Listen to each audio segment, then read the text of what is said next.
Hey guys, तो चलो आज एक प्रॉब्लम देखेंगे हम। कॉम्पिटिटिव प्रोग्रामिंग का प्रॉब्लम है। तो कोड शेफ एक बहुत बढ़िया साइट है, आपको बहुत लोगों को पता भी होगी। तो यहाँ पर बेसिकली क्या होता है, प्रॉब्लम्स दिए जाते हैं आपको एक स्टोरी के फॉर्मेट में।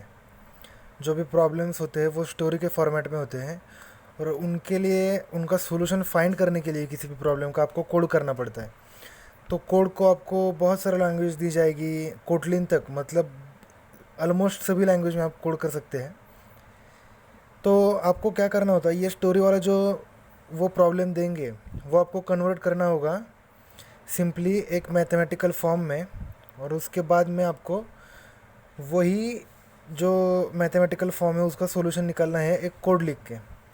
तो ऐसा ही एक इंटरेस्टेड प्रॉब्लम हम इस वीडियो में डिस्कस करने वाले हैं।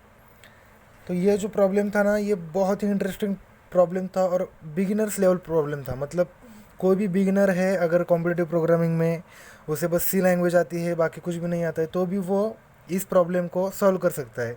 क्योंकि इस प्रॉब्लम को सॉल्व करने का अप्रोच भी इजी था और क्वेश्चन भी समझने में इजी था। कॉम्पिटिटिव प्रोग्रामिंग में सबसे इम्पोर्टेंट यही होता है कि आपको क्वेश्चन समझ में आना चाहिए। जो भी उन्होंने स्टोरी दी है आपको, वो आपको समझ में आनी चाहिए। क्योंकि बहुत बार ऐसा होता है कि प्रॉब्लम ही नहीं समझता है, क्योंकि वो देते हैं कि एक्स आए फिर वाई आए, वो कन्वर्ट करना होता है, और एक्स आई वाई स्टोरी में दिए होते हैं। तो ये सब हम कवर करने वाले कि किस फॉर्मेट में देते हैं और उसको किस तरह से हमें सॉल्यूशन फाइंड आउट करना है। तो सबसे पहले उन्होंने जो प्रॉब्लम दिया था वो मैं डिस्कस करता हूँ। उन्होंने जो प्रॉब्लम दिया था वो था नंबर ऑफ़ कपकेक्स का। तो ये प्रॉब्लम कोड शेफ पे है, आप देख भी सकते हैं, लेकिन प्रॉब्लम क्या था वो हम डिस्कस करेंगे। तो उनके पास बेसिकली उन्होंने बताया था कि उनका जो शेफ़ है उसकी है बेकरी। तो शेफ़ की जो बेकरी है उसमें कपकेक्स बनते हैं, और ये कपकेक्स बहुत सारे बनते हैं एक दिन में। तो इनका जो नंबर है वो वेरी होता रहेगा।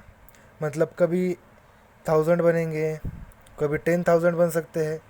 तो इतना बड़ा भी नंबर वहाँ पर हमें दिया जाएगा। वो बेसिकली हम बाद में देखेंगे कि कॉम्प्लेक्सिटी वगैरह कैसे निकल जाती है। तो बेसिकली आप ये बस ध्यान में रखो कि एम केक्स एक दिन में बनते हैं।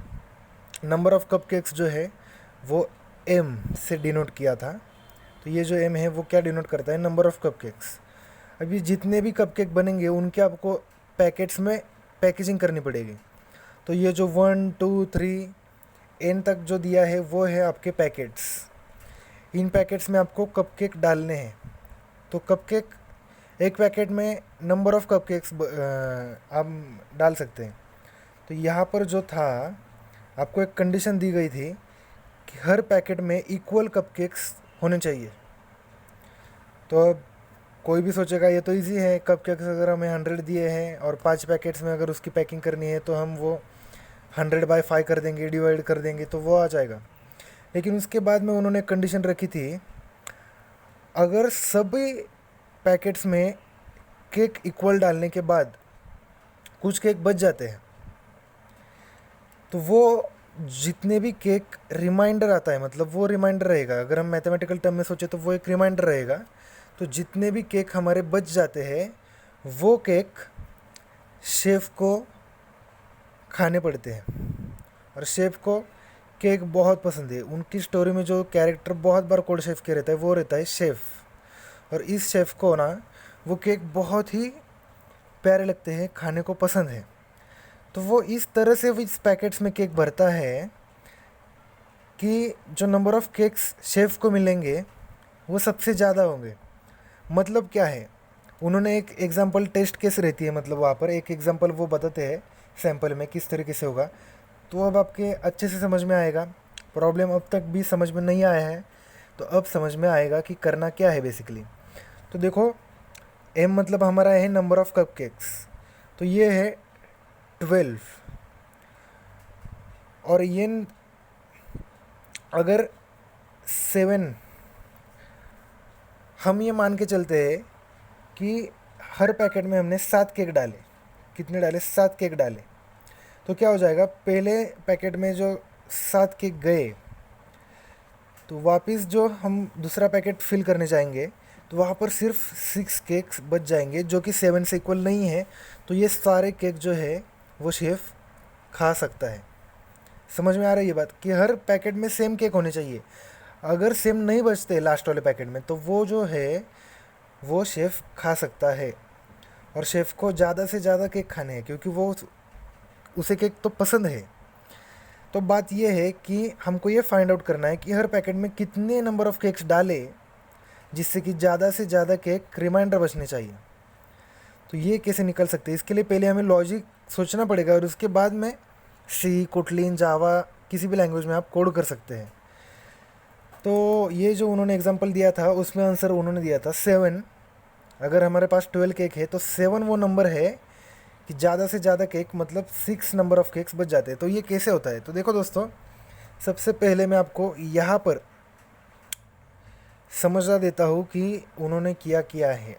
अगर 12 है, 12 के 12 अगर हम रखते हैं एक पैकेट 12 का तो एक ही पैकेट में 12 पैक हो जाएंगे। तो नंबर ऑफ़ केक्स कितने बचेंगे, 0। अगर हम एक पैकेट रखते हैं 11 का तो एक पैकेट में 11 गए तो उड़ता है वहाँ पर जो रिमाइंडर है 1 है। अगर हम 10 का रखते हैं तो 10 के बाद में रिमाइंडर आ जाएगा 2, 2 केक बचेंगे। ऐसे करते करते अगर हम 7 तक आते हैं तो 7 के बाद में जो भी रिमाइंडर हमारा रहेगा वो रहेगा 6।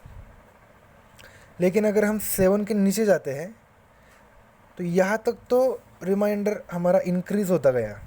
लेकिन अगर हम 7 के नीचे जाएंगे तो देखो 6 का पैकेट करेंगे तो 6 और रिमाइंडर क्या हो गया फिर 12 से 6, मतलब 2 पैकेट्स तो आसानी से बन सकते हैं क्योंकि नंबर ऑफ़ केक इक्वल हो गए। तो बचेगा क्या हमारे पास, 0 केक बचेंगे, केक कुछ भी नहीं बचेंगे। अगर हम 5 का कर देते हैं तो 5 + 5 2 पैकेट बन जाएंगे और उसके बाद में 2 केक्स रिमाइंडर बचेगा तो 2 केक्स रह जाएंगे। तो सबसे जो ऐसा वाला नंबर है कि जिसमें ज़्यादा से ज़्यादा केक रिमाइंडर आ रहे हैं वो है 7। अगर हम 7 का पैकेट कर देंगे तो 6 केक बच जाएंगे जो कि शेफ़ खा सकता है। तो ये 7 वो नंबर है जो हमारा सॉल्यूशन है, क्योंकि अगर हम 7 का पैकेट रखते हैं तो मैक्सिमम नंबर ऑफ़ केक्स बच जाते हैं। आपको ये फाइंड आउट करना है कि कौन सा नंबर डालने पर मैक्सिमम नंबर ऑफ़ केक्स बाहर आ जाएंगे, रिमाइंडर आ जाएंगे जो कि शेफ़ को मिल जाएंगे। तो बेसिकली इसके लिए लॉजिक ये है दोस्तों, अगर आप देख सकते तो 12 था, 12 के हम हाफ तक आ गए और हाफ में आने के बाद हमें रिमाइंडर मिला है 0। क्योंकि क्या होता है जब किसी भी नंबर का हम हाफ करेंगे तो 2 पैकेट्स बन जाएंगे, उसमें इक्वल बटेगा तो 0 वहाँ पर रिमाइंडर रहेगा और उसके बाद ये कम ही होते जाएंगे। 0 2 बढ़ते भी गए नीचे तो वो कितने तक बढ़ेंगे, ज़्यादा नहीं बढ़ सकते हैं। आप देख सकते हैं कि अगर हम 1 का पैकेट करेंगे तो एक तो फिर 12 केक के लिए 12 पैकेट्स बराबर हो जाएंगे तो रिमाइंडर 0 आ जाएगा। तो बेसिकली हमें इससे लॉजिक ये पता चलता है, अगर हम यही एग्जांपल लेते हैं, सिर्फ एक नंबर का हाफ करो और उसमें 1 ऐड कर दो तो ये जो नंबर आएगा उतने नंबर ऑफ़ केक्स एक पैकेट में हम डालेंगे तो ज़्यादा से ज़्यादा number of cakes, maximum number of cakes remainder बच जाएंगे। तो ऐसा ही हम 100 के लिए करके देखते हैं।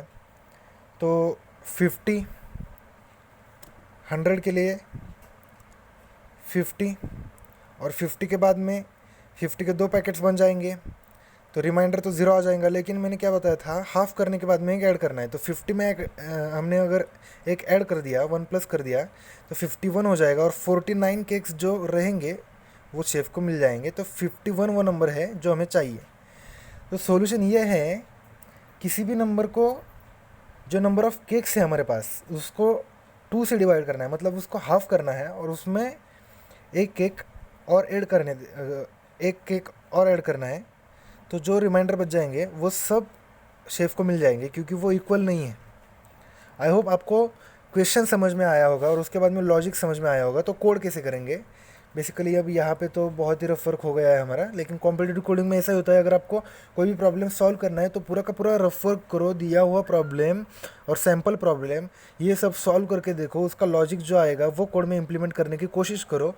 बहुत बार ये होता है कि पहली बार में कोड में इम्प्लीमेंट भी नहीं होता है, तो अब देखते हैं कि वॉइड में हमारा फंक्शन रहेगा सी में, तो यहाँ से यहाँ तक हम करेंगे। तो ये यहाँ से चालू हो गया, तो हम एक इंटीजर लेते हैं कि हमारे जो नंबर ऑफ़ केक्स है वो रहेंगे m, और उसके बाद में हमें जो सॉल्यूशन देना होगा वो n रहेगा, ठीक है। तो उसके बाद में हम यहाँ पर लिख देते हैं, बेसिकली कॉम्पिटिटिव प्रोग्रामिंग में प्रिंट हम यूज़ ही नहीं करते हैं, बस सॉल्यूशन जब प्रिंट करना है तभी यूज़ करते हैं, क्योंकि जो इनपुट होते हैं वो कंप्यूटर देता है। लेकिन यहाँ पर समझने के लिए हम देते हैं कि print enter the number of cake, enter, आपको शायद राइट साइड का नहीं दिखेगा लेकिन फिर भी एंटर नंबर ऑफ़ केक्स, और उसके बाद में यहाँ पर स्कैन कर लेंगे कितने केक्स डाले हैं, %d, और यहाँ पर m में हम उसको असाइन कर देंगे। अब दिख जाएगा m में हमने उसको असाइन कर लिया है नंबर ऑफ़ केक्स जो आएंगे। उसके बाद में n इक्वल टू m/2 + 1, तो ये जो n है उसको ये असाइनमेंट ऑपरेटर यूज़ किया, और m में जितने भी नंबर ऑफ़ केक्स होंगे उसको 2 से डिवाइड होगा और उसमें +1 आ जाएगा, तो वो n में वैल्यू स्टोर हो जाएगी जो कि हमारा सॉल्यूशन रहेगा। फिर सॉल्यूशन को हमें प्रिंट करना है, तो प्रिंट है हर एक सॉल्यूशन को वहाँ पर न्यू लाइन पे प्रिंट करना था, तो /n, और उसके बाद में %d, और %d क्या है, तो हमारा n है, और यहाँ पर ये हो गया कंप्लीट। तो हर बार आप कोई भी डाल के देख सकते हैं। यहाँ पर अगर हमने डाला 200, तो 200 रहेगा हमारा नंबर ऑफ़ केक्स, उसको 2 से डिवाइड होगा और 1 ऐड होगा, तो 101 केक्स का अगर हम पैकेट रखते हैं तो 99 केक्स रह जाएंगे। हम कितने बचते हैं तो ये तो हमें मैक्सिमम नंबर ऑफ बच जाएंगे, ये हमें प्रिंट नहीं करना है, लेकिन कितने का पैकेट रखना है ये हमें प्रिंट ज़रूर करना है, और यही सोल्यूशन हमें निकलना है। तो कोई भी अगर यहाँ पर हम इनपुट देंगे तो आउटपुट निकल के आएगा number of cakes in 1 packet, so maximum number of cakes will remain there, chef can take that cakes to him. So ये था एक कोड शेफ का प्रॉब्लम। कॉम्पिटिटिव कोडिंग में किस तरह से प्रॉब्लम को समझना होता है, किस तरह से उसको सैम्पल प्रॉब्लम में कन्वर्ट करके लॉजिक निकालना होता है, और कोड किस तरह से हमें करना होता है, ये आई होप थोड़ा सा तो आपको समझ में आया होगा। ऐसे एक नई प्रॉब्लम के साथ मिलेंगे नई वीडियो में, तब तक के लिए गुड बाय।